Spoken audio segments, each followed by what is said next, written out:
रसिक मोहिनी.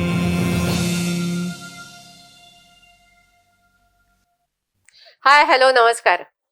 रसिक मोहिनीच्या या नवीन पॉडकास्टमध्ये मी भाग्यश्री देसाई आपल्या सगळ्यांचं मनापासून स्वागत करते. चित्रपट म्हणजे फक्त पडद्यावर दिसणारी गोष्ट नसते.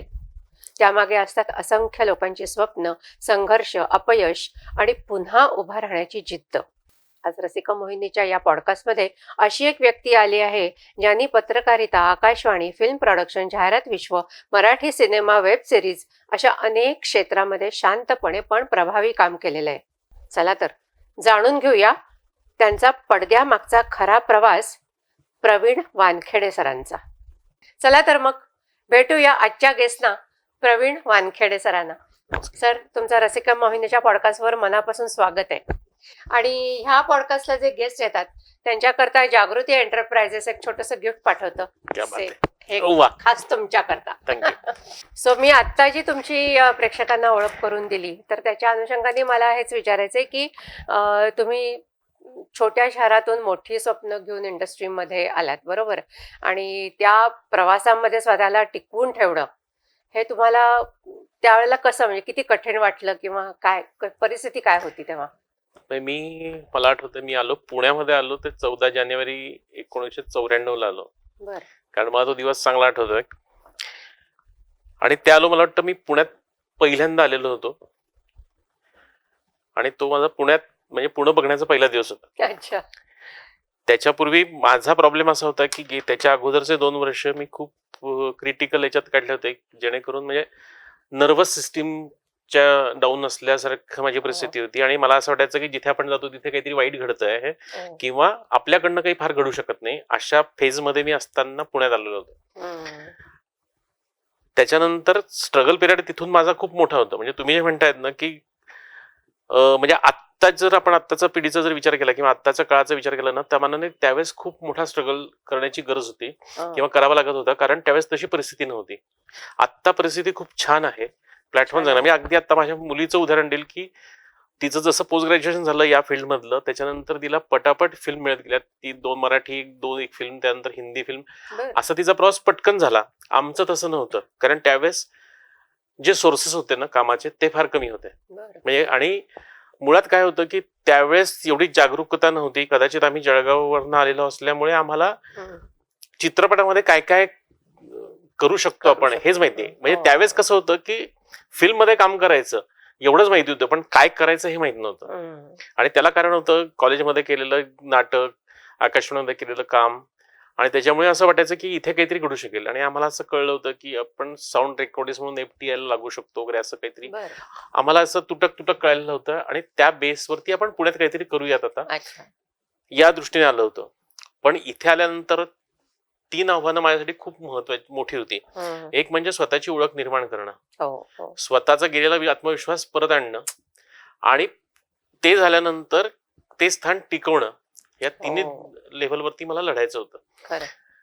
एकतर काय होतं की त्यावेळेस खानदेशातून आलेला म्हटल्यानंतर ते टोन आपला, आजकाल काय झालं, अलीकडे आपण सगळ्या भाषांना जेल करून घेतलेलं आहे, सगळ्या बोलीभाषांना, पण त्यावेळेस पुण्यात तेवढं बोलीभाषा जेल नव्हती.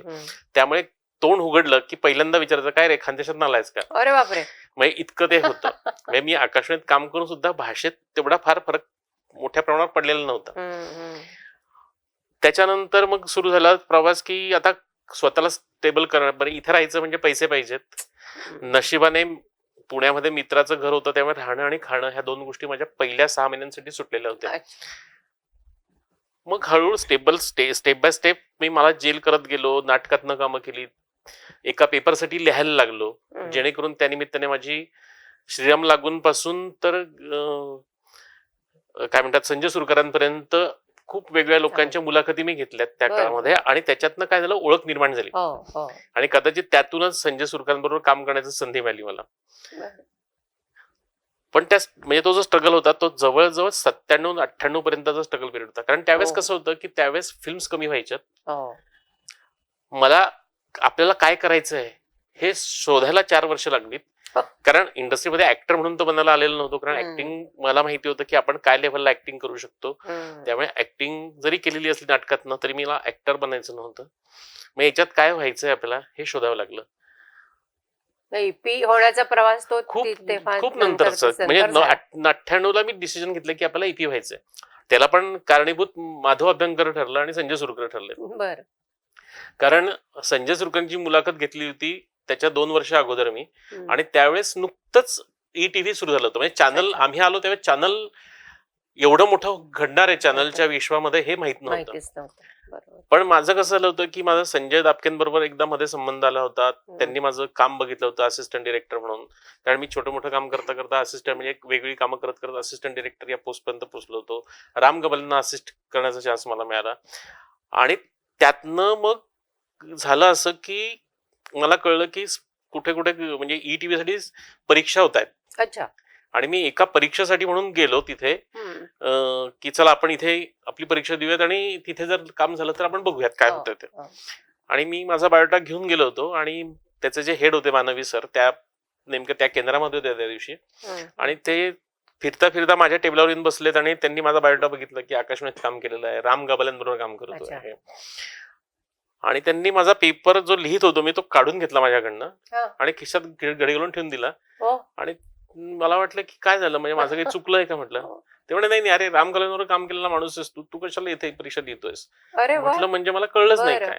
पण ते त्या दिवशी त्यांनी पेपर काढून घेतला, गेलेत, हम्म, हम्म. आणि 15 दिवसात मला अपॉइंटमेंट लेटर आलं रामोजीचं.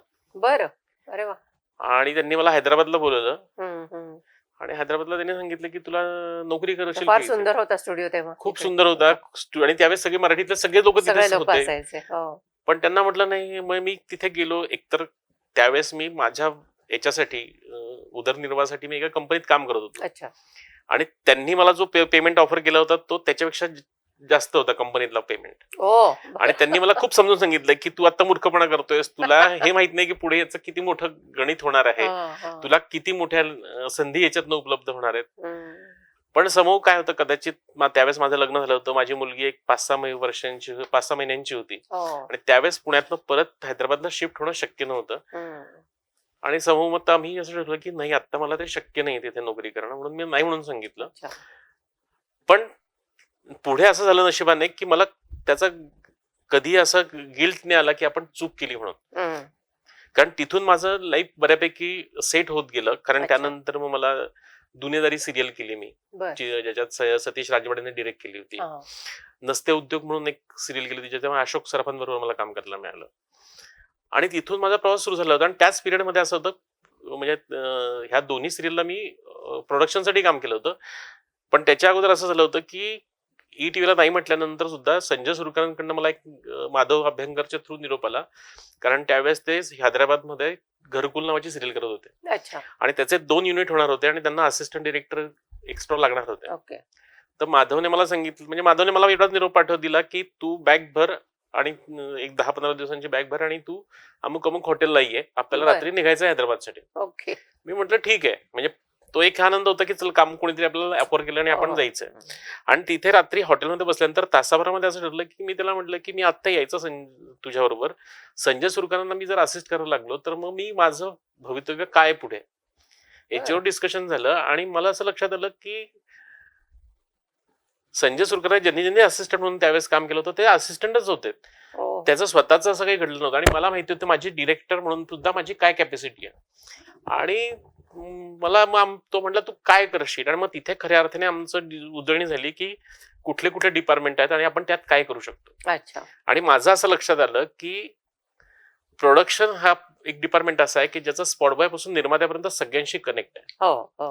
बरोबर आहे. आणि म्हणून मग मी तिथे निर्णय घेतला की नाही मला हे नाही करायचंय, प्रोडक्शन करायचं. आणि त्यावेळेस काय होतं की 3च जण पुण्यात प्रोडक्शनला होती. बर. एक संजय डुबे सर होते की जे फक्त स्मिता जवळकरांचं काम करायचे. हो, हो, हो. दुसरा पटवर्धन होता, पण तो फक्त रंगा गोडबोले सरांचं काम करायचा. हो, हो. आणि म्हटलं मग प्रोडक्शन मध्ये काम करायला सुरुवात केली तर कदाचित आपल्याला जास्त अव्हेन्यूज ओपन होऊ शकतील. हो. आणि मग त्या दिवशी बॅग घेऊन परत मी घरी गेलो. हो का? हो. आणि त्याच्या तिसऱ्या दिवशी मला दुनियादारी सिरियल साठी विचारणा झाली की तू, कारण ओके. मित्रच होता तो. हो. आणि मग आम्ही ते काम सुरू केलं. त्यावेळेस माझा ऍक्च्युली सुहास शिरवळकरांशी पण चांगले संबंध होते, कारण अच्छा. हॉस्टेल लाईफ पासून आमची ओळख होती. म्हणजे त्यांनी आमच्या हॉस्टेल लाईफ वरती कादंबरी लिहिलेली आहे. ओके. त्याच्यामुळे ते संबंध असल्यामुळे त्यांनी पण त्यांना सांगितलं होतं की प्रवीण वानखेडे चांगला आहे म्हणून. आणि मग ती सिरियल मिळाली. त्याच्यानंतर मग मात्र मला मागे वळून बघायची गरज पडली नाही. आणि मग काही वर्षानंतर असं झालंय की संजय सुरकरांनीच मला फोन केला आणि म्हणले की प्रवीण माझ्याबरोबर प्रोडक्शन करशील का. बरं. म्हणजे न करण्यासारखं काहीच नव्हे, नव्हतं. हो, बरोबर. आणि मग तिथून माझा प्रवास उत्तम सुरू पद्धतीने सुरू झाला. झाला. पण सुरुवातीचा जो स्ट्रगलिंग पिरियड होता तो स्ट्रगलिंग पिरियड खूप मोठा तेच होता. म्हणलं. मग अशा वेळेला वाटतं की चित्रपट सृष्टी बाहेर न दिसायला ग्लॅमरस तर असते, पण पडद्यामागचं वास्तव तसं संघर्षमय असतं. भयानक आहे, मग भयानक. अशा वेळेला अनेकांना फ्रस्ट्रेशन येतं, सोडून द्यावं असं हो. वाटतं सगळं.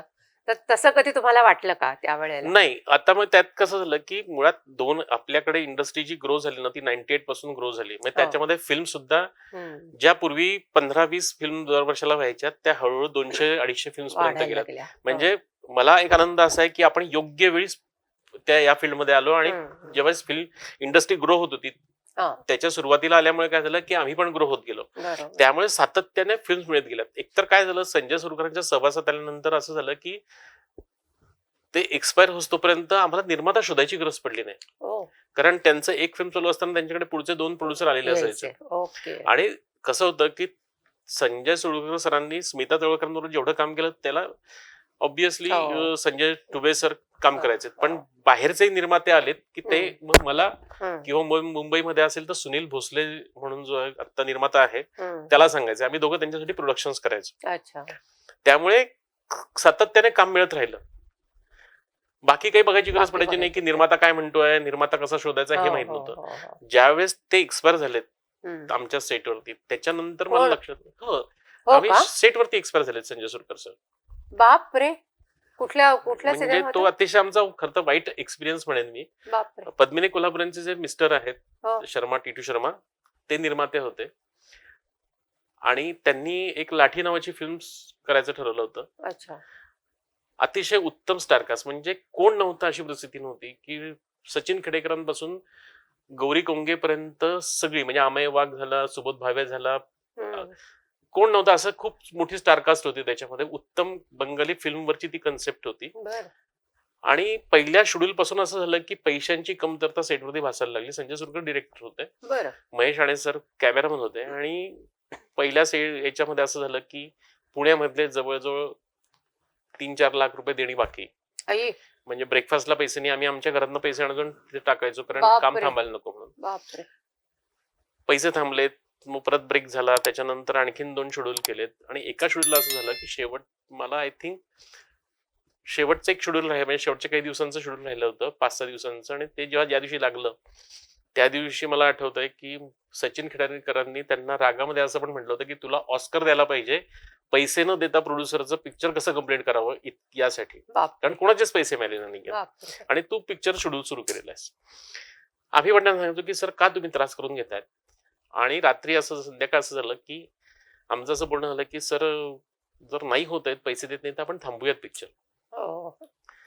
आणि संध्याकाळी मला ते असं म्हणले होते की प्रवीण पहिला अटॅक आला ना तो अशाच टेन्शन मध्ये मला आला होता, तर आपण एक काम करू, त्याचा ईपी येणार होता, मेन जो हे होता त्यांचा प्रोडक्शन असोसिएट होता तो येणार होता, तो आला, त्याच्याशी बोलू नाही तर बंद करू.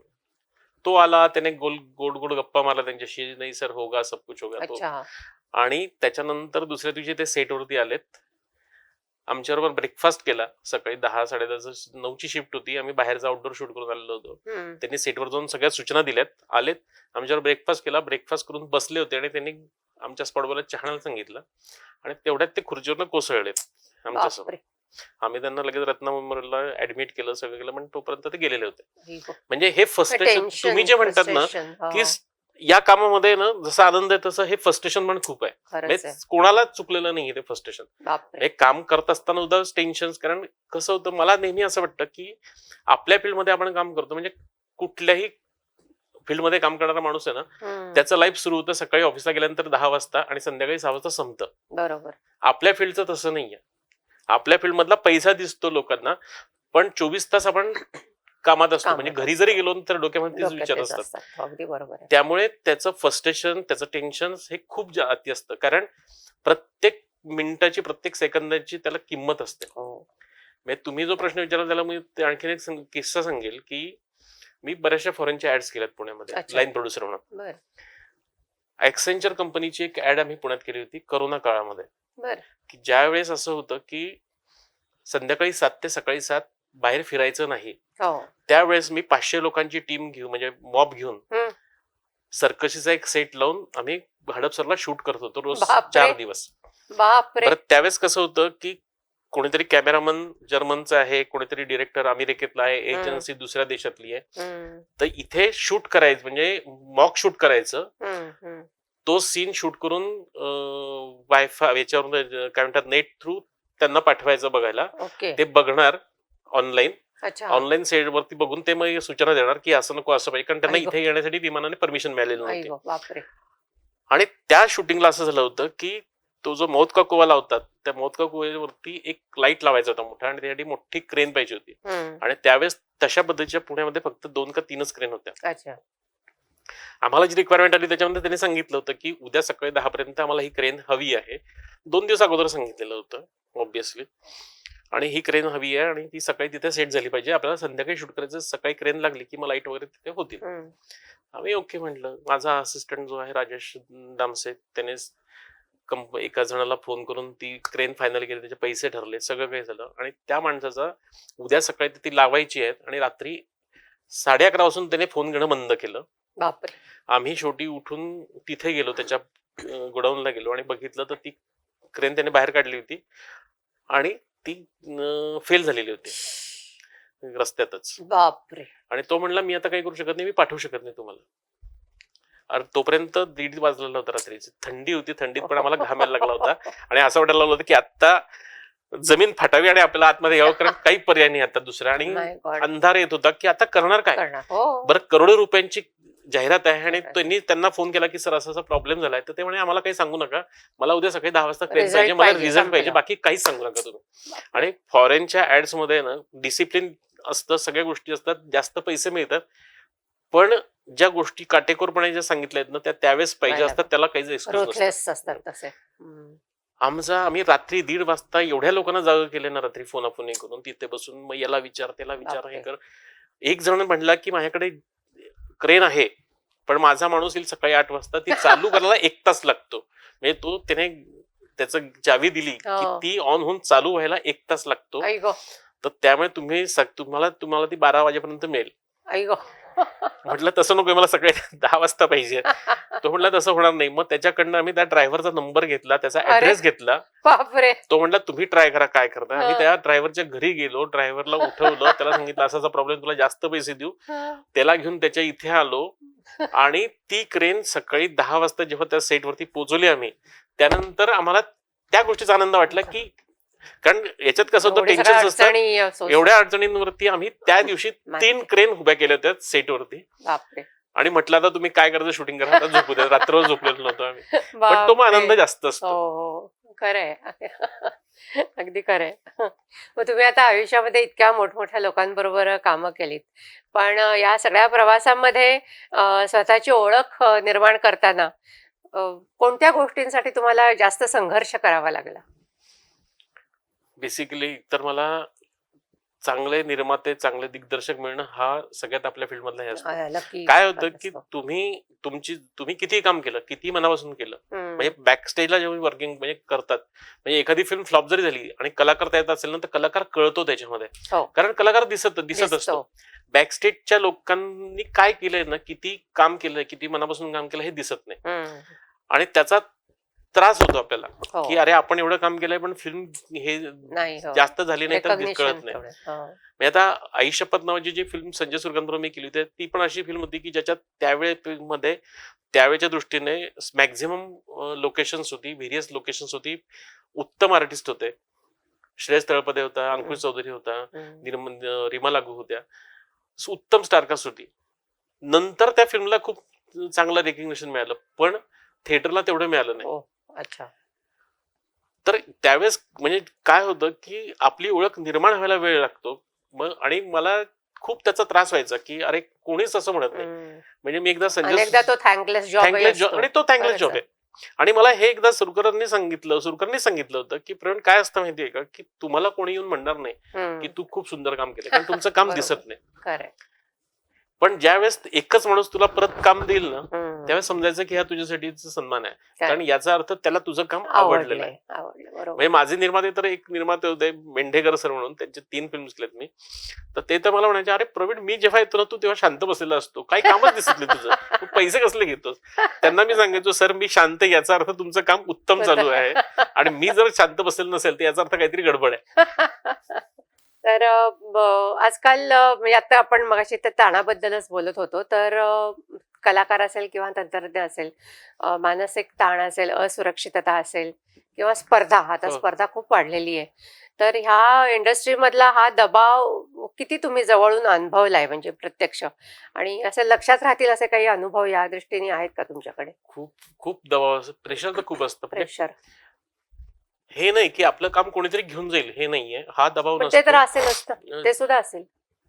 ते नंतर म्हणजे अलीकडे काय झालं, म्हणजे आत्ताच्या दृष्टीने जर बघाल ना, तर आता म्हणजे मी हे बघत आलोय की काय होतं की जशी पिढी बदलते ना, पिढी इन द सेन्स खूप मोठ्या पिढीची नाही, म्हणजे आम्ही जेव्हा काम करायचो त्यावेळेस जे आमच्यापेक्षा सिनियर लोक होती, कॅमेरामन असतील, डिरेक्टर असतील, तर त्यांच्याबरोबर काम करताना असं व्हायचं की अरे काही काही जणांबद्दल नेहमी असं वाटायचं की आपण अपग्रेड आहोत आणि ही लोक आता बॅक म्हणजे ओल्ड स्कूल वाटतात. काही कॅमेराबद्दल माझं झालं असं की अरे हे नको, आपण बदलूयात का. अच्छा. आता ती आमची फेज आलेली आहे. म्हणजे ज्यावेळेस आमच्याबरोबर नवीन मुलं काम करतात त्यांना असं वाटतं, ते म्हणतात डायरेक्ट, तुमचं सर ओल्ड स्कूल आहे, तसं नाही करायचं, आपल्याला असं करायचंय. हा फरक पडत जातो.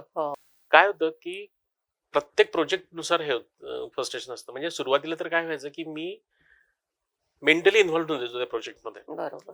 आणि त्यावेळेस इतका त्रास व्हायचा, कारण रात्री घरी आल्यानंतर असं वाटायचं की खूप आपण हे झालेलो आहोत. टेन्शन टेन्शन असायचं प्रत्येक गोष्टीचं, ही गोष्ट होईल का नाही. म्हणजे खरं तर कसं होतं की प्रोडक्शन करताना काही गोष्टी खूप सोप्या असतात, की मी माझे जर 4 असिस्टंटला मी काही गोष्टी जबाबदाऱ्या सोपवलेल्या असतात की हे हा करणार आहे, म्हणजे नंतर मला सकाळी 6 वाजता म्हणजे 6 वाजता ह्या गोष्टी मिळणार आहेत माहिती असतं, पण जोपर्यंत ती वेळ येत नाही ना तोपर्यंत प्रेशर असतं. म्हणजे शूटिंगच्या बाबतीत तर माझं नेहमी असं होतं की जोपर्यंत पहिला शॉट त्या दिवसाचा होत नाही ना तोपर्यंत टेन्शन असतं. एकदा तो पहिला शॉट त्याने स्टार्ट म्हटलं की मग माझं पूर्ण दिवसाचं टेन्शन रिलीफ झालेलं असतं. कारण काय होतं की आपण 100 लोकांची टीम घेऊन काम करत असतो, त्यातला एक माणूस जरी लेट आला किंवा एक माणूस जरी चुकला तर सगळ्या प्रोडक्शनवरती परिणाम होत असतो. बरोबर आहे.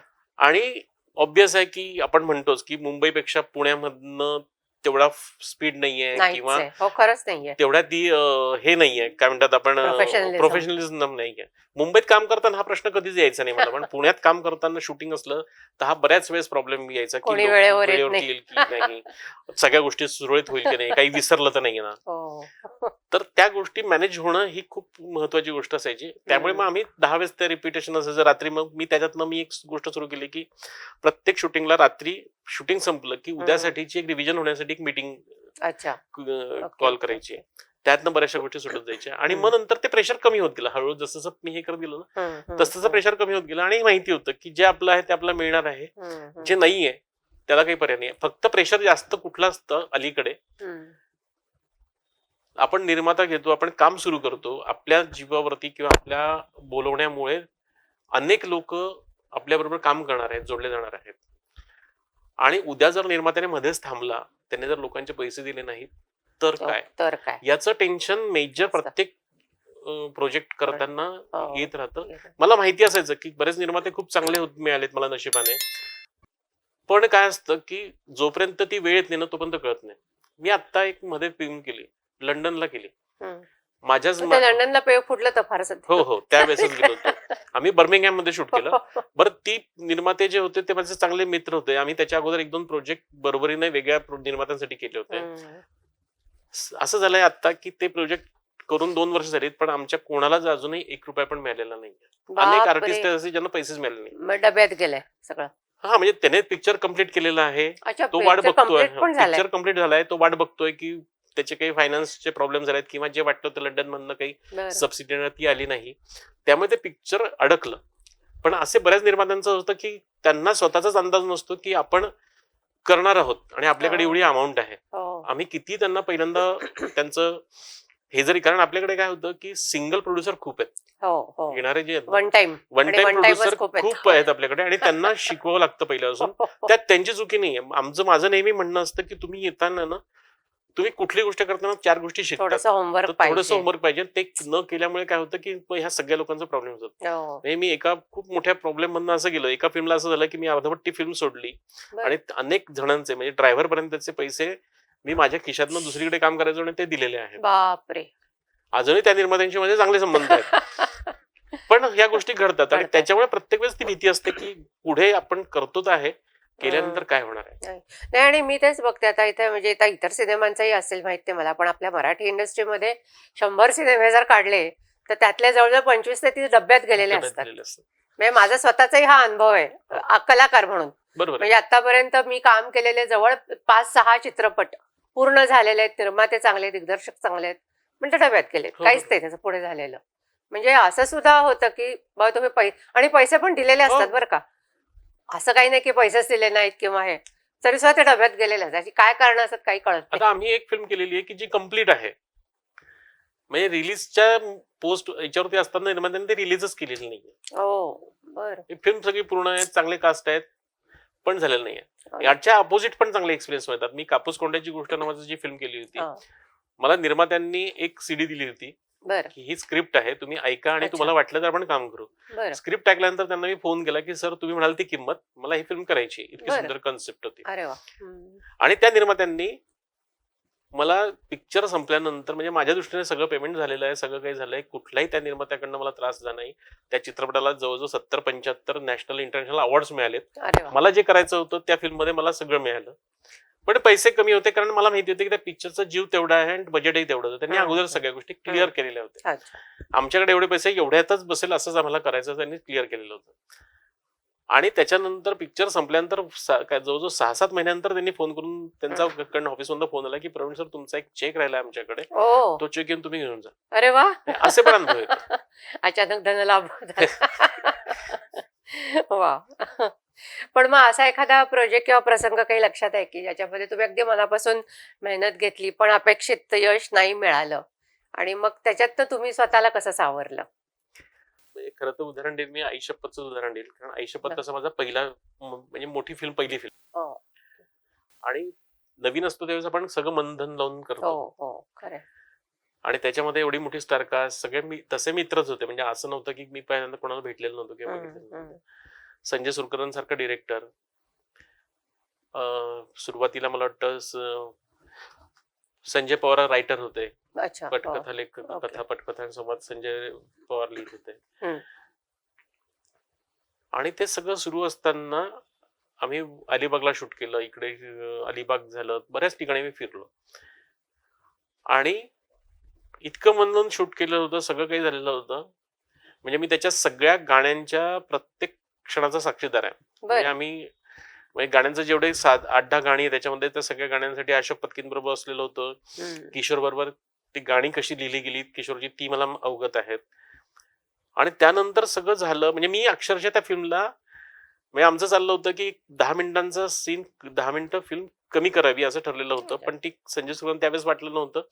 ती रिलीज केली आणि रिलीज केल्यानंतर मग असं लक्षात आलं की ही कट करायला पाहिजे. मी प्रत्येक थिएटरमध्ये जाऊन मी स्वतःच्या हाताने फिल्म कट केलेली आणि कमी केलेली ती. रिळ होती त्यावेळेस, फिल्म निगेटिव्ह होती शूट.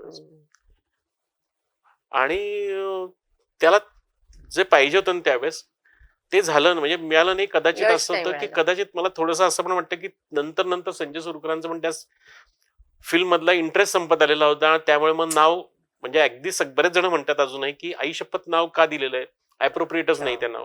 पण संजय म्हणते नाही ठीक आहे चल आई शपथ बरं वाटतं, दुसरं काही सुचत नाही, आई शपथ नाव देऊन टाकू. हे शेवटच्या दिवशीची गोष्ट आहे. असं होत गेलं आणि ते पिक्चर समोर एवढं सगळी मेहनत घेऊन एवढं सगळं चांगलं करून ते घडलं नाही. तसंच तांदळ नावाची एक फिल्म केली होती की जी मध्ये मी सोडली. त्याच्यात पण असं झालं की खूप मन देऊन आपण काम केलं आणि नंतर असं झालं की निर्माते म्हणते नाही नाही प्रवीण मी एक काम करतोय, अमुक अमुक एक बाई आहेत त्या येतील ईपी म्हणून, तू त्यांच्या हाताखाली काम कर. म्हटलं हे नाही होणार शक्य, कारण त्याच्यासाठी मी अख्खा कोकण फिरलो होतो लोकेशन शोधत आणि मग ते मी त्याच्यासाठी सोडलं. असं बऱ्याच वेळेस असं होतं की आपण काम करतो आणि नंतर मग काहीतरी इंटरफेरन्स, कारण शेवटी टीमवर्क आहे आणि त्याच्यामध्ये प्रत्येकालाच आपण योग्य आहेत असं वाटेल असं नसतं. एखाद्या दृष्टीने आपण चुकीचं असू शकतो. तो त्यावेळेस ते होतं आणि मग त्यावेळेस वाईट वाटतं खूप. मराठी इंडस्ट्रीचा विषय आहे तर म्हणूनच ते मला वाटतं की आपल्याकडे कंटेंट अनेकदा खूप छान असतं मराठी सिनेमामध्ये, पण अनेकदा योग्य बजेट नसतं, त्यामुळे तेवढ्या क्वालिटीने सिनेमाही जात नाही. हो. शिवाय कितीही तुम्ही क्वालिटी द्या, थिएटर साईज आपल्याला चांगले मिळत नाहीत. तर या मागची काय म्हणजे, किंवा मराठीच प्रेक्षक मराठी सिनेमालाही जाते अनेकदा, काय ह्याच्या मागची कारणं काय असतील असं वाटतं तुम्हाला? खरं सांगायचं ना तर अजूनपर्यंत याचं खरं कारण कोणालाच सापडलेलं नाहीये मराठीच्या बाबतीत सांगतो. हम्म. पण त्यातलं मेजर काही गोष्टींचा आपण विचार केला ना, कारण मी एवढ्यासाठी काही गोष्टी सांगतो की मी मधल्या एका काळा पिरियडमध्ये ना महाराष्ट्रातले जेवढी थिएटर्स आहेत मराठीची हा. ती सगळी थिएटर फिरलोय. 6 बरं. महिने सगळं काम बंद करून ओके. फक्त थिएटर्स फिरलो. प्रत्येक थिएटर मालकाला भेटलोय. तिथले काय प्रॉब्लेम्स आहेत, मराठी लागतो नाही लागत बरं. काय, त्याचा एक सर्व्हे केला असं समजूयात आपण. मग त्याच्यामध्ये त्या त्या ठिकाणचे डिस्ट्रीब्युटर्स असतील त्या लोकांना भेटलो. मुळात काय झालं की आपल्याकडे मराठी फिल्म आहे ना ही 90 पर्यंत जो म्हणजे आपण सेकंड फेज, आपण जो शेवटचा फेज समजू, अशोक सराफ, लक्ष्मण बेर्डे आणि सचिन पिळगावकर वगैरे हा जो होता तिथपर्यंत जर त्याचा विचार केला ना तर मुळात फिल्म्स कमी यायच्या तेव्हा हो. आणि थिएटर लागल्यानंतर लोकांना अपेक्षा, कारण मध्ये 4 महिने काहीच बघितलेलं नसायचं, हो. त्यामुळे ते बघण्याची एक ओढ असायची. बरोबर. म्हणजे मला भुसावळच्या एका डिस्ट्रीब्युटरने एक फार उत्तम उदाहरण दिलं होतं. तो म्हणला की तुम्हाला मी एक जनरल गणित काढून देतो की माहेरची साडी हा सुपरहिट पिक्चर आपल्याकडे हो. समजला गेला. त्याला समजून घ्या तुम्ही 100 लोक आलीत. हम्म. मग त्याने त्याच्यानंतर कुठले मराठी हिंदी असे जे कुठले हिट झाले, सुपरहिट झालेले फिल्म होते ना त्याची नावं काढून दाखवा. त्याने सांगितलं की इथे 100% जर लोक असतील तर इथे 80% इथे, असं करत करत शेवटचा 5 नंबरचा जो चित्रपट होता ना त्याच्या दृष्टीने 60% प्रेक्षक होते. मग त्याचं म्हणणं 40% गेले अच्छा. कुठे. हो. तर त्याने सांगितलं की त्यानंतर पिरियडमध्ये टीव्ही सुरू झाला. हम्म. चित्रपटांमधली जी गंमत लोकांसाठी होती ना ती हम्म, संपली. हम्म, कारण हम्म. त्यावेळेस कसं व्हायचं म्हणे की लोक, आपण कुठेतरी लग्नाला चाललोय हो. किंवा कुठल्या तरी कार्यक्रमाला चाललोय अशा पद्धतीने लोक अख्खी फॅमिली घेऊन तिथे हो. यायचे. पूर्वी नाटकालाही पूर्वी तसंच नाटकाला पण असायचं. तसंच असायचं. गजरे घालून आणि जरीच्या साड्या नेसून कारण तो एक म्हणजे तो एक हे होता की महाल चला असायचा. आपण कुठेतरी वेगळ्या ठिकाणी चाललोय. अरे. आता ते संपलंय म्हणलं. हम्म. जेव्हापासून मल्टिप्लेक्स सिस्टीम आली ना हम्म. तिथून तुमचा प्रेक्षक वर्ग खरं तर कमी झाला असं त्याचं कमी. म्हणणं आहे. हो. त्याला कारण का की एक तर प्रेक्षकांचा IQ वाढला, प्रेक्षकांच्या काही लाईफस्टाईल वाढली, हो. त्यामुळे सिंगल स्क्रीनला त्यांना जायला आवडायला नाही लागलं. हम्म. मग ते मल्टिप्लेक्स मध्ये जाताना मल्टिप्लेक्स मधले तिकीट दर वाढले, त्याच्यामुळे काही मग लोक तिथे गेलं की बाकीच्याही बऱ्याच हा. गोष्टी असतात ना. म्हणजे हे झालं त्याचं एक बिझनेस कॅल्क्युलेशन त्याने सांगितलं. हम्म. पण बऱ्याच ठिकाणी काय होतं आपल्याकडे, मी त्यावेळेस फिरलो त्यावेळेस पण असं लक्षात आलं की बरेचसे थिएटर्स आहेत ना हे मराठीच्या लायकीच्या नसताना डिस्ट्रीब्युटर आपल्याला देतात. ओ. म्हणजे माझा अनुभव असा आहे की माझ्या एका फिल्मच्या वेळेस एका डिस्ट्रीब्युटरने मला नागपूरचं एक थिएटर दिलं होतं आणि आमचं असं प्लॅनिंग होतं की तिथे जाऊन आपण प्रीमियर करूया, म्हणजे तिथे पण एक प्रीमियर करूया. तर 2 दिवस अगोदर मी तिथे गेलो, नागपूरला गेलो, नागपूरला त्या थिएटरला व्हिजिट द्यायला गेलो आणि हम्म, माझं लक्षात हम्म. आलं की म्हणजे त्या थिएटरच्या मालकाने मला विचारलं की तुम्ही हा तुमचा पिक्चर फॅमिली फिल्म दिसते, तुम्ही आमच्याकडे का लावतायत. बर, म्हणजे काय? कारण ते फिल्म फक्त सी ग्रेडचं फिल्म थिएटर होतं आणि डिस्ट्रीब्युटरला काय असतं की डिस्ट्रीब्युटरला निर्माता सांगतो की मला 100 थिएटर लावायचं आहे आणि त्याच्यासाठी तो आकडा महत्वाचा असतो आणि मग जे मेल ते देतो.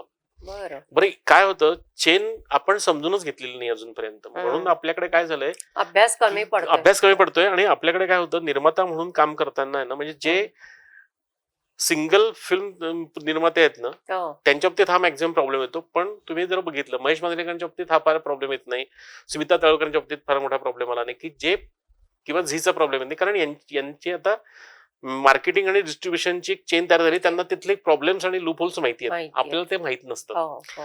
त्यामुळे काय होतं की निर्माता तिथे लक्ष देत नाही. बरं डिस्ट्रीब्युटर पण काय करतो, डिस्ट्रीब्युटर जातो एक्झिबिटरकडे, हम्म.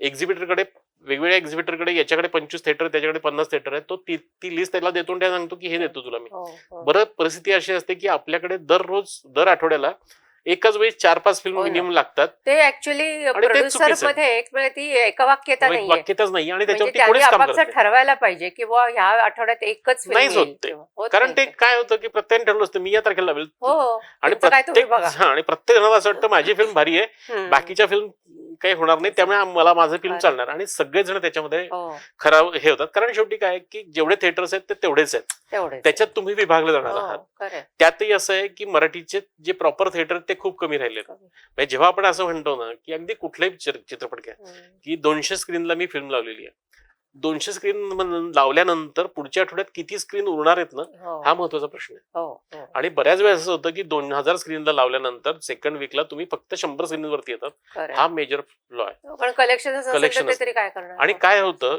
की मी आता जळगावच्या पण निर्मात्याला, थिएटर मालकाला जर विचारलं, किंवा मी मलकापूरला एकदा गेलो होतो, मलकापूरच्या थिएटर मालकाला, तो म्हणला काय होतं तुमच्याकडे मुंबई पुण्यात पब्लिसिटी होते, आमच्यापर्यंत येतोपर्यंत पिक्चर संपलेलं असतं. हो आमच्याकडे कधी लागाल, म्हणजे पूर्वी जे होतं ना की पूर्वी शहरामध्ये पिक्चर लागायचं आणि त्यानंतर हळूहळू गावाकडे जायचं, त्याला कारण तोपर्यंत तिथे पब्लिसिटी पोचली असायची. हो, हो. आता ठीक आहे की आता आपला सोशल मीडिया पटकन सगळीकडे जास्त. पोहोचतो, हो. पण तेवढ्या प्रमाणात ते उपयोग तेवढंच फायदेशीर आहे की नाही हा बघणं गरजेचं आहे. दुसरी गोष्ट आहे की पूर्वी पेपरवाले सगळेजण पब्लिसिटी फ्री ऑफ कॉस्ट करायची. हो. आता काय झालंय, तुम्ही Rate. कुठल्याही पेपरला गेलात तर तो पॅकेज मागतो.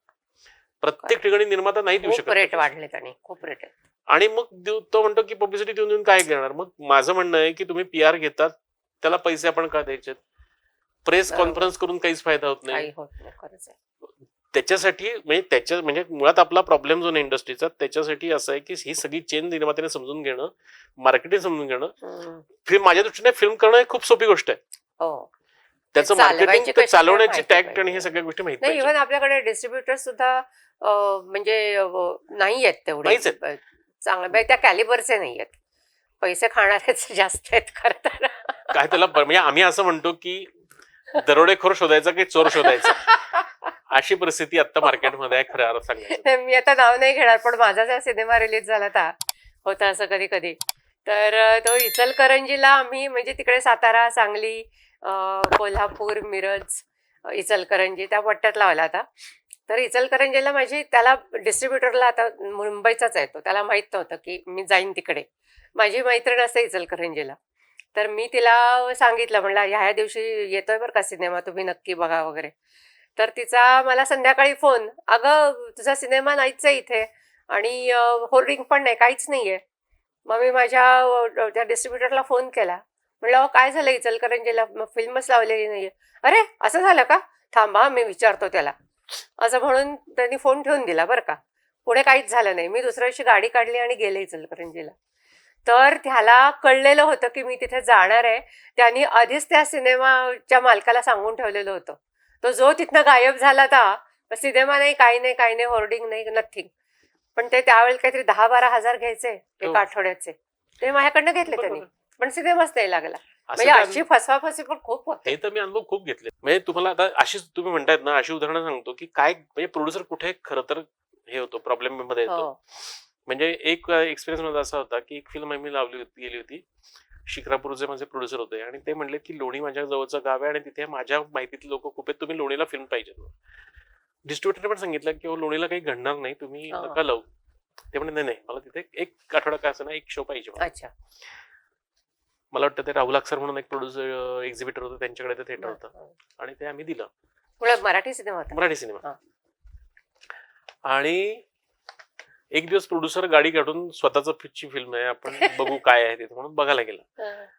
3 वाजेच्या शो होता मला वाटतं तिथे, आणि ते गेलेत आणि तिथून मला त्यांनी फोन केला, प्रवीण सर इथे तर आपलं पोस्टर लागलेलं आहे आणि आतमध्ये हिंदी फिल्म चालू आहे आणि हाऊसफुल शो आहे. बापरे. आपण भाडं भरत असतो, हिंदी फिल्म भाडं नाही भरत. अच्छा, हिंदी फिल्म भाडं नसतं ते शेअरिंग नाही, ते हे म्हणजे तिथला डिस्ट्रीब्युटर जो असतो ना, ते हे करतो, म्हणजे ती हिंदी फिल्म राईट्स विकत घेतो आणि तो चालवतो. अच्छा. मग मी माझ्या डिस्ट्रीब्युटरला फोन केला. तो म्हणला नाही आपल्याला 3चा शो मिळालेला आहे. म्हटलं इथे तरी असाची परिस्थिती आहे. मग त्याने एक्झिबिटरला फोन केला. एक्झिबिटरने काहीतरी थातुरमातुर उत्तर दिलं. मी निर्मात्याला म्हटलं तुम्ही एक काम करा, त्याचे फोटो काढून ठेवा, सगळं किती काय आहे काय नाही, आणि तुम्ही तिथे सांगू नका मी निर्माता आहे म्हणून, आणि तुम्ही परत या. शनिवार रविवारी आम्हाला DCR मिळाला त्या थिएटरचा, आणि त्याच्यामध्ये असं लिहिलेलं होतं की 3 वाजता शो झाला आणि 5 लोक तिथे होते. 5 लोकांचे पैसे निर्मात्याला त्याने दिलेत. म्हणजे काय केलं त्याने, भाडं आमच्याकडनं घेतलं, हिंदी फिल्म लावून त्याचे पैसे त्याने घेतले आणि आम्हाला 5 लोकांचे पैसे दिलेत. त्याच्या व्यतिरिक्त एक मोहिनी नावाची फिल्म गेली होती, ती फिल्म फॉर्मॅटवरती होती त्यावेळेस. आम्ही फिल्म, आता त्यावेळेस काय सिस्टीम असायची की निगेटिव्ह आपलं प्रिंट जी असायची ती प्रिंट डब्यामध्ये टाकून ती ST ने सगळीकडे फिरायची. आम्ही नाशिकला दामोदर थिएटर त्यावेळेस चालू होतं, दामोदर थिएटरला पाठवलं. तिथे 2 आठवडे फिल्म वगैरे लावली आणि त्याच्यानंतर असं झालं की आता कसं होतं की देताना आपण पटकन पाठवतो प्रिंट, हो. कारण शुक्रवार लावायची असते, बरोबर. गुरुवारी प्रिंट जायची त्यावेळेस बरोबर. त्यांच्याकडे. म्हणजे शक्यतो ते गुरुवारी पोहोचेल अशा विधाने ती पाठवायची, कारण अगोदर जायला नको. आणि येताना मात्र काय व्हायचं की तो मग ती सगळं झाल्यानंतर सील करणार, त्याच्यानंतर ते एसटीने पेस्टल टाकणार, ते कधीतरी पुढे येणार, असं व्हायचं. ती गेली. बरं एकाच वेळेस बऱ्याच ठिकाणी फिल्म चालू असते आमचं पण, आणि नवीन असल्यामुळे, म्हणजे नवीन फिल्म असल्यामुळे आमचं रिलीज आणि इथे बाकी ठिकाणी प्रमोशनच्या ऍक्टिव्हिटी चालू होत्या. आणि कोणीतरी सांगितलं की अरे तुमची फिल्म श्रीरामपूरला लागलेली आहे. बर. मी म्हटलं श्रीरामपूरला तर आम्ही फिल्म लावलेलीच नाहीये. मग मी डिस्ट्रिक्टला म्हणलं आपण डिस्ट्रिक्ट नाही म्हणे आपल्याला थिएटर नाही मिळालं ते, आपण काही तिथे लावली आणि तिथे काही चालू फार काही होत नाही. बर. तर दामोदर थिएटरवाल्याने काय केलं होतं, ती फिल्म याला पाठवली होती प्रिंट. इकडचं झाल्यावर इकडचं झाल्यानंतर त्याने आम्हाला पाठवायची ऐवजी ती श्रीरामपूरला पाठवली. बाप. श्रीरामपूरमध्ये फिल्म चालू आहे आमची, आम्हाला त्याचा पत्ताच नाहीये. हा पैसे घेऊन मोकळा. हा पैसे घेऊन मोकळा. आणि त्याच्यानंतर आम्हाला प्रिंट आली. नंतर तो म्हणतो नाही ती एसटी मध्ये अडकली. त्याने आम्हाला रिसिप्ट दाखवली की बसमध्ये अडकलेली. बाप रे.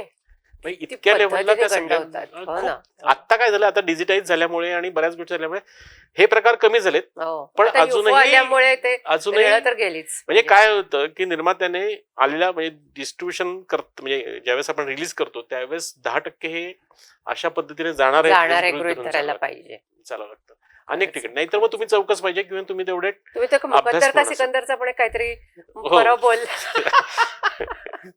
तो किस्सा तर फार वेगळाच होता, म्हणजे तो माझ्याशी रिलेटेड नव्हता. हो. पण तो मी ज्यावेळेस हे सगळं प्रवास करत होतो त्यावेळेस शिर्डीजवळ लोणी नावाचं जे गाव आहे तिथल्या थिएटर मालकाने सांगितलेला किस्सा होता. हा. त्यांनी सांगितलं असं की म्हणजे त्यांनी गमतीतच सांगितलं होतं. तो म्हणला काय की कसे आम्ही गमती करायचो असं सांगितलं होतं. पूर्वीच्या काळी जेव्हा बच्चनच्या फिल्म जायच्या तर बच्चनच्या फिल्म रिलीज झाल्यानंतर हिट असायच्या. हिट असायच्या.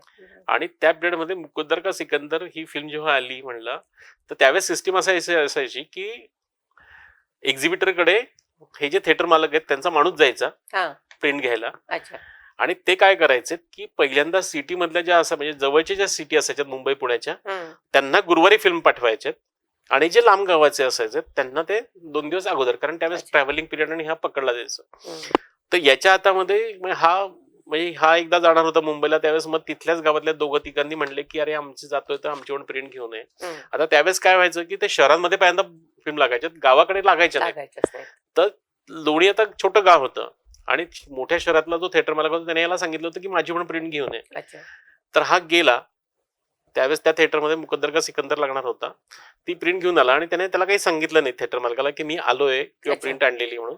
त्याने त्याच्या गावात आणली. ती मला वाटतं बुधवारी वगैरे आणली त्याने. आणि बुधवार संध्याकाळ, रात्र आणि गुरुवार दिवसभर अशी त्याने फिल्म स्वतःच्या थिएटरमध्ये लावून मोकळा झाला. रिलीज म्हणजे ऑल ओव्हर भारत, म्हणजे अख्ख्या भारतामध्ये रिलीज होण्याच्या अगोदर याने त्याच्या गावामध्ये 2 दिवस फिल्म रिलीज केली. त्याचा पोस्टर लावलेत, फिल्म रिलीज केली. फिल्म हाऊसफुल चालू होती.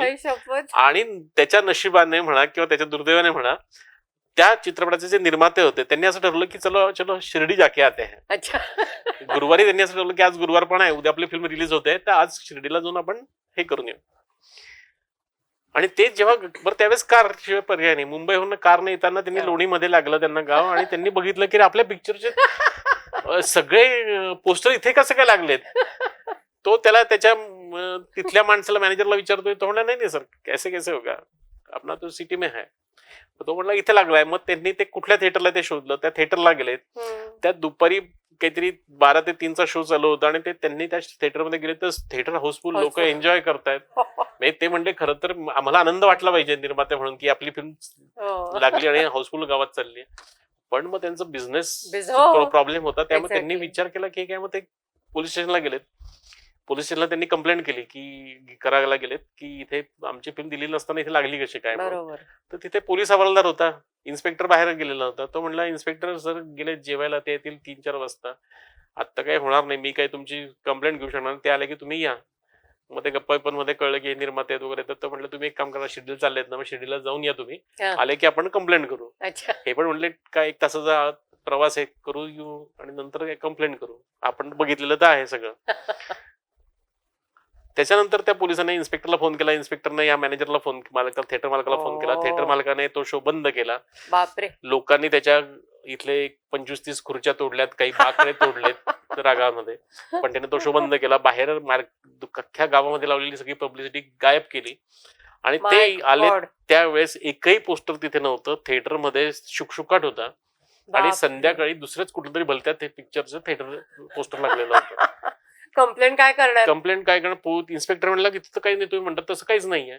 माय गॉड. त्यांना हे माहिती होतं की आपल्याला खोटं ठरवलं गेलंय, पण त्यांच्याकडे पुरावा नव्हता. बरं त्यावेळेस मोबाईल वगैरे काहीच नव्हतं. मात्र जेव्हा पुढच्या वेळेस पिक्चर घ्यायला हा माणूस त्यांच्याकडे गेला तेव्हा त्यांनी स्पेसिफिकली त्याला बोलवलं, त्याला बसवलं आणि त्याला विचारलं की आपने क्या किया था बता दो, हम आपको फ्री में फिल्म दे देंगे. आणि त्यांनी तो किस्सा त्यांना सांगितला त्यांच्याच त्याच पिक्चरच्या निर्मात्यांना. बापरे, काय एक एक अनुभव असतात. मी ह्या सगळ्या प्रवासामध्ये मी बांद्याला गेलो होतो. बांद्याला म्हटलं कोकणात तर चालायला पाहिजे मराठी फिल्म. कोकणात गेलो होतो. कोकणातले त्या थिएटरचे मालक आमदार होते कोणते त्यावेळेस. मी गेलो, त्यांना भेटलो की काय प्रॉब्लेम, मराठी फिल्म का तुम्ही नाही म्हणतात? आम्ही बऱ्याच असं झालं की आम्ही तुमच्याकडे द्यायचं म्हणतो की पण तुम्ही घेत नाही. ते म्हणले मी काहीच बोलत नाही, तुम्ही चला माझ्या थिएटरवरती, तुम्हाला दाखवतो काय. आणि त्यांनी मला थिएटरला घेऊन गेलं. पत्र्याचं पूर्णपणे असलेलं थिएटर होतं. दुपारी 12 वाजता भर उन्हामध्ये फुल पॅक थिएटर होतं आणि आतमध्ये मल्याळम का तेलुगू फिल्म चालू होती कुठली तरी, आणि त्या तेलुगू लँग्वेज मधली फिल्म हाऊसफुल इथे होते. कसं काय? तो म्हणला या लोकांना एकालाही इथली भाषा कळत नाहीये, हे तेलुगू नाहीये, सगळे कोकणी आहेत, पण यांना ह्या फिल्म आवडतात. मराठी लावल्यानंतर 4 डोकी येणार नाहीत म्हणे, अशी प्रसिद्धी. बरं काय, ऍक्शन वगैरे असते? ऍक्शन असते, भडक फिल्म्स असतात, गाणी त्यावेळेस हळूहळू ती लोकप्रिय व्हायला लागली होती तिकडची, आणि मग त्या गाण्यांमुळे ती लोक यायची थोडे तिथे. पण ते म्हणले तुम्ही मला माझ्याकडे या, मी फ्रीमध्ये तुम्हाला थिएटर देतो आणि तुम्ही मला रन करून 100 लोकांना आणून दाखवा. प्रॉब्लेम आपला काय मॅडम माहितीये का, आपले फिल्म चालत नाही ना, त्याला मला खरं तर असं वाटतं की आपल्याकडच्या प्रेक्षकांची मेंटॅलिटी आपल्या फिल्मसाठीची नाहीये. आणि आपण काय झालं त्याला पर्याय, त्यांना पण दोष देऊन चालणार नाही, कारण महाराष्ट्रात राहतो, भारताच्या सेंटरला राहतो, आणि आपल्याकडे आपल्या थिएटरला मल्याळम फिल्म लागतात, आपल्या फिल्म इथे तेलुगू फिल्म लागतात, भोजपुरी लागतात, सगळे लागतात. त्यामुळे आपल्याला बघण्यासाठीचा कॉन्टेंट खूप आहे. मल्याळमचा तुम्ही विचार, म्हणजे मल्याळम पण फिल्म केल्यात. मल्याळम मी सगळ्यात त्याचा पण स्टडी केला. तर मल्याळमला आपल्या मनाने थिएटर्स कमी आहेत, पण त्यांचं वर्ल्ड वाईड थिएटर खूप जास्त आहे. त्यामुळे परदेशात त्यांना खूप हे मिळतो, प्रेक्षक वर्ग मिळतो. आणि ती सगळीकडे, म्हणजे मी संजय सुरकरांबरोबरच एकदा चंद्रपूरला आम्ही गेलो होतो, आणि चंद्रपूरला एका हातगाडीवरती, छोट्याशा गावात हातगाडीवरती चहा प्यायला म्हणून थांबलो, आणि त्याच्याकडे तो आंध्रचा पेपर होता. आणि त्या पेपरमध्ये त्यावेळेस जाहिराती यायच्या फिल्मच्या, की वर पोस्टर असायचं आणि खालपर्यंत सगळ्या थिएटरची नावं असायची, आणि मग कुठे 51वा आठवडा, 50वा आठवडा असं लिहिलं होतं. तर मी त्याला सहज विचारलं की एक कोणसा फिल्म आहे, क्या है, आणि 50 आठवडे वगैरे चाललेली फिल्म. त्याला म्हटलं तू बघितली की नाही? तो म्हणला साहेब मैंने तकरीबन 7-8 बार देखी है. म्हणजे चहाचा गाडीवाला की ज्याचं उत्पन्न 100 रुपये सुद्धा पर डे नसेल, त्याने 7 वेळेस ती फिल्म बघितली. आपल्याकडे किती प्रेक्षक हे सापडतील की ज्यांनी एक मराठी फिल्म 5 वेळा तरी बघितली. हो ना, आपल्याकडे हा प्रॉब्लेम आहे. खरंच आहे. त्यामुळे आपल्याकडे अजूनही, आणि कुठली फिल्म चालेल याचं काही गणित नाही. अनेक चांगल्या फिल्म अशा झाल्यात आपल्याकडे की खूप सुंदर फिल्म आहेत, पण त्याला प्रेक्षक वर्ग नाहीये. आणि अनेक वाईट फिल्म अशा सुद्धा येऊन गेल्यात की ज्याला खूप चांगला प्रेक्षक वर्ग मिळाला. त्यामुळे त्याचं गणित आपल्याला अजूनही मांडता आलेलं नाही असं मला वाटतं. खरंय, अगदी खरंय. मग आता आपल्या पॉडकास्टच्या शेवटाकडे आपण येतोय. मग तुम्हाला आता म्हणजे एवढे तुमचे अनुभव विस्तृत आहेत, तर आतापर्यंत संपूर्ण आयुष्यामध्ये सगळ्यात समाधानाची कुठली गोष्ट तुम्हाला वाटली की येस आय डिड इट, आणि कुठल्या गोष्टीची खंत आहे तुम्हाला आयुष्यामध्ये? मी सांगेन की मी भरपूर, आता म्हणजे जवळजवळ माझ्या आयुष्यामध्ये मी 60-70 फिल्म सगळ्या मिळून केल्या असतील. मराठी, तेलुगू पण 2 फिल्म गेल्यात, किंवा मल्याळम फिल्म केली. हिंदी कधी केली का? नाही, हिंदीचं एकता कपूरच्या बालाजी फिल्म साठी मी भरपूर काम केलं. म्हणजे तिच्या सुरुवातीच्या पिरियड, जेव्हा बालाजी टेलिफिल्म हे ठरवलं तिने, आणि पहिली म्हणजे साजवी कभी बहू थी ही जी पहिली सिरियल होती, त्या पहिल्या सिरियलचं पहिलं शूटिंग मी पुण्यामध्ये केलं. तेव्हापासून मी आतापर्यंत, म्हणजे इव्हन तिने जेव्हा OTT प्लॅटफॉर्म काढला त्यावेळेस सुद्धा पहिल्या 7 वेब सिरीजचं पहिलं सगळं शूटिंग पुण्यामध्ये मी एक्झिक्यूट केलेलं आहे.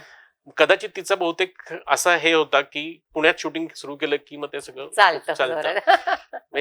मी सासबे तर पुण्यामध्ये जो 5-6 तरी शेड्यूल्स वर्कआउट बरं. केले म्हणजे अरे वेगवेगळ्या वा. वेळीच पुण्यात शूटिंग केलेले अच्छा, त्याचे. अच्छा. बरं. त्यामुळे ते झालं.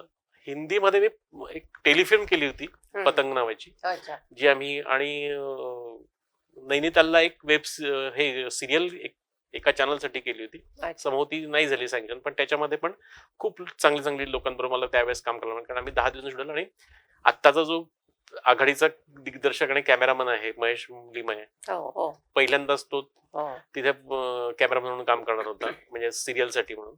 तर त्याची आम्ही त्यावेळेस एकत्र भेटलो. शक्ती सिंग बरोबर मला काम करायला मिळालं. बरं. किंवा वीरेंद्र सक्सेनांचा माझा खूप चांगला त्यावेळेस रॅपो झाला आमचा.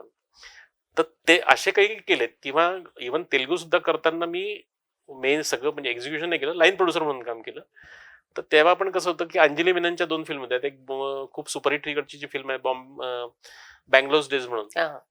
तर अंजली मेनन FTI ची स्टुडंट होती आणि FTI ला असताना तिला मी काही गोष्टींना मदत केली होती. अच्छा. कारण काय होतं की FTI ला असताना FTI ला आपले पेंटल सर ऍक्टिंगचे हे होते बरं. आणि ओके. पेंटल सरांचा माझे खूप चांगली रिलेशन तयार अरे झाले वा. होते आणि त्यांनी मला सांगितलं, प्रवीण मैं तो आपका जो पेमेंट है वो दे नहीं सकते क्योंकि हम सरकारी लोग हैं और हमारा इतना होता है. मग त्यांना म्हटलं होतं, सर तुमच्या कुठल्याही स्टुडंटला काही गरज पडली तर मला फोन करायला सांगा, हम्म. मी त्यांना काय लागेल ती मदत केली. त्यावेळेस बरं. मी अंजली मेननला खूप तशी मदत केलेली होती. आणि मग तिने ज्यावेळेस फिल्म करायची ठरवली आणि तिला पुण्यात आणि मुंबईत काही काम होतं त्यावेळेस तिने मला सांगितलं होतं की तुम्ही हे करा म्हणून. अच्छा. त्याच्या व्यतिरिक्त 2 माझ्या फिल्म्स अशा होत्या की जे तुम्ही म्हणतात तसं मला समाधान देणाऱ्या होत्या खऱ्या अर्थाने. म्हणजे सगळ्याच फिल्मने काही ना काही समाधान दिलेलं आहे. हो. पण ह्या 2 फिल्म अशा होत्या ज्याच्यामध्ये तुम्हाला म्हटल्याप्रमाणे कापूस कोंड्याची गोष्ट हम्म. मिनिमम बजेटमध्ये होती. त्यामुळे आम्हाला खूप कष्ट घ्यावे. काय होतं, जेव्हा बजेट कमी असतं त्यावेळेस काम खूप काम. करावं लागतं हो, त्याच्यावरती. हो. आणि आम्ही खूप आणि ती टीम छान जमली आमची. निर्माते खूप सुंदर होते आमचे. हम्म. त्यांनी पण आम्हाला खूप चांगल्या पद्धतीने सपोर्ट केला आणि आम्ही ज्या ठरलेल्या बजेटमध्ये होते त्याच बजेटमध्ये हा. ती फिल्म कम्प्लीट केली. ते महत्वाचं. त्याचा आनंद मिळाला. त्या फिल्मला बऱ्याचशे अवॉर्ड्स मिळालेत, जे अच्छा. आम्हाला माहिती होतं की भले आपल्याला पैसे मिळणार नाही पण आपल्याला ही फिल्म हो. सांगता येईल आपल्याला की ही फिल्म मी समाधान केली, समाधान मिळेल. केली. खरंय. बरं, त्याच्यात कसं होतं की खूप हर्डल्स होते आम्हाला.